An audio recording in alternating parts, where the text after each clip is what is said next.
Okay, welcome to the deep dive. Great to be here. Today, we are really zeroing in on something pretty foundational. It impacts global trade in a massive way, even if you don't always see it day to day. Yeah, we're talking about making sure ships can safely navigate key routes and ports. Absolutely vital stuff. And our source material for this deep dive gives us a fantastic look behind the curtain. We've got excerpts from an article about Jamaica's recent and very successful international audit. That's right. All focused on their maritime safety standards. So our mission today is basically to break down this audit. What does it actually mean? Who did the crucial work? And why is passing it such a big deal for Jamaica? And honestly, for, anyone involved in international shipping. Exactly, because the headline here, the core fact, is that Jamaica's access to these really vital global trade routes is secured. Right, because they passed this audit. It verified that their ports, their harbors, they're safe for navigation. And you mentioned it's a big deal. When you think that maritime trade underpins something like over 90% of Jamaica's total trade. Oh, yeah. Passing this audit isn't just, good news. It's mission critical for their economy. Absolutely. It is. And the audit itself, it was conducted by the main global body overseeing maritime safety, the International Maritime Organization, the IMO. The IMO. Specifically under their program called the Member State Audit Scheme, IMSIS for short. Okay, so IMSIS, this wasn't just some, casual checkup then. No, not at all. They were assessing Jamaica's compliance with really strict international maritime obligations. And the focus was heavily on, what was it, Chapter 5? That's it, Chapter 5 of a key treaty called SOLAS. SOLAS. That's the International Convention for the Safety of Life at Sea. Big one. The big one. And Chapter 5 is purely about navigation safety. Which means we get to explore the incredibly detailed, really precise work needed to meet these standards. And hopefully uncover some of those aha moments, showing how this deep technical stuff actually has ripple effects way beyond just keeping ships safe. Okay, let's dig in then. So navigation safety is the core focus. What government agency in Jamaica is actually tasked with this foundational work? The mapping, the surveying of the waters. Right, so that responsibility falls primarily to the National Land Agency, the NLA. NLA, okay. Think of them as the key government body for mapping the land, sure, but also, crucially, Jamaica's surrounding waters. Makes sense. And specifically within the NLA, it's the work of their Topographic and Hydrographic Surveys branch. They're the lead entity making sure those local waters are accurately mapped for safe navigation. Right, because precise navigation needs incredibly accurate and, just as importantly, current information. You can't use old charts. Exactly. We saw a quote from Diego Billings, he's the acting manager for that branch, really emphasizing this. What did he say? He said their work is vital, so ships entering Jamaican ports have access to the most up-to-date nautical information. So that they can traverse safely through our waters. Yeah, I saw that too. Makes perfect sense. It really does. And it's not enough just to have maps from ages ago. The source mentioned the NLA is actually mandated to conduct at least 5 hydrographic surveys every single year. 5 a year, just to keep things updated. Just to keep those nautical charts current. And interestingly, partnerships with groups like the Port Authority of Jamaica and the Maritime Authority could potentially push that number even higher. More surveys, more current data. Good stuff. Yeah, leading to even better, safer navigation. So, okay, to pass this really stringent IMO audit, what exactly were the specific technical criteria? What did the NLA and others actually have to do or prove? The source laid out 3 key things. Yeah, they were quite specific, and it really shows the technical depth needed. First, they had to maintain up-to-date charts. Okay, the charts themselves? Charts of Jamaica's ports, harbors, coastal waters. And this wasn't a minor thing. It involved significant mapping work done specifically before the audit. Whereabouts? In critical areas like Kingston Harbor, Ocho Rios, Port Antonio, and even charting all the little Ks within their exclusive economic zone. The EEZ, right, that whole area they have special rights over. Exactly. So that was requirement 1. Yeah. The charts. Second, they needed internationally trained personnel. Ah, the people doing the work. Yes. We're talking highly specialized experts, certified to specific levels by the International Hydrographic Organization, the IHO. IHO certifications, like specific levels. Yeah, specifically Category A and B hydrographers. These are tough global benchmarks for professional competence. You need them to do complex surveys and make the charts properly. Okay, so charts, trained people. Mhm. What was the third? Third was ensuring comprehensive documentation.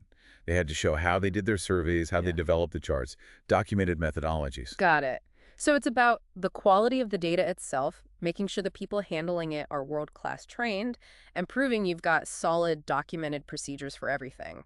That sounds like a high bar. It absolutely is. So how did the NLA actually measure up against these criteria in the audit? Well, Mr. Billings, the manager we mentioned, was clearly very proud, and the results definitely back him up. What did he say? He reported that the NLA was, and I quote, the best performing agency throughout this audit. The best performing. Okay. And here's the really striking part.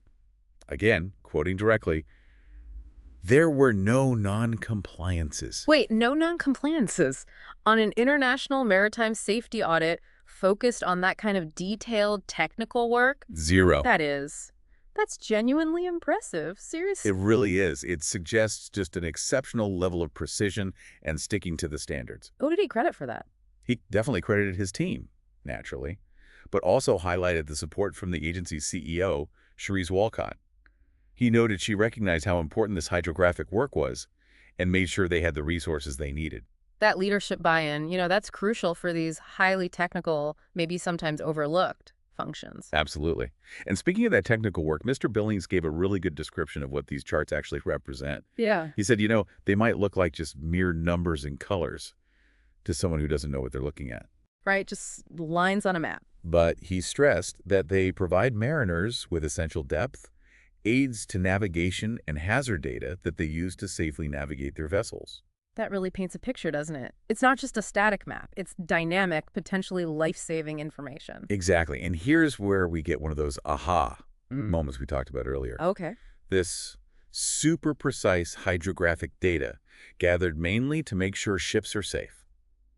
It actually serves as a foundational layer for a whole bunch of other critical national priorities, things you might not expect. Really? Like what? This is interesting. Yeah, this is truly fascinating stuff. So beyond just guiding ships, this same data contributes directly to things like tsunami forecasting. Tsunami forecasting, how? Well, understanding the shape of the seabed, the topography, directly impacts how tsunami waves behave as they approach land. Ah, okay, that makes sense. What else? It's essential for public safety initiatives generally. Marine defense operations, they obviously need accurate underwater maps.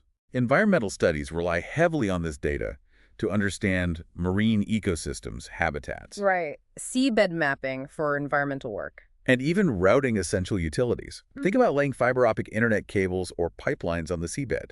You need to know what's down there before you lay a cable. Precisely. You need this exact same kind of detailed mapping information. Wow. So, okay, the same painstaking work done to make sure a massive cargo ship doesn't run aground is also providing the fundamental geographic information needed to maybe predict flood zones from a tsunami or plan underwater defense strategies or figure out the best path for the undersea cables carrying, like, our internet traffic. You got it. It's like this invisible piece of infrastructure supporting so much more than just maritime transport.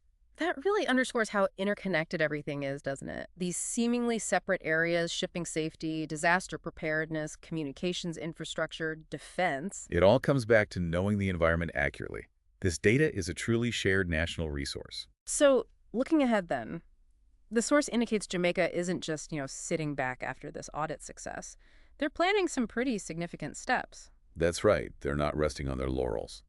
Currently, as it stands, Jamaica's nautical charts are actually produced by the United Kingdom Hydrographic Office, the UKHO. Okay, so they rely on the UK for the final chart production. For now. But the plan is, within the next 2 years, Jamaica aims to transition to producing its own charts, domestically. That's a pretty big shift. That must require substantial investment, training. How are they gearing up for that? Well, the article mentions they're actively procuring the specialized software needed.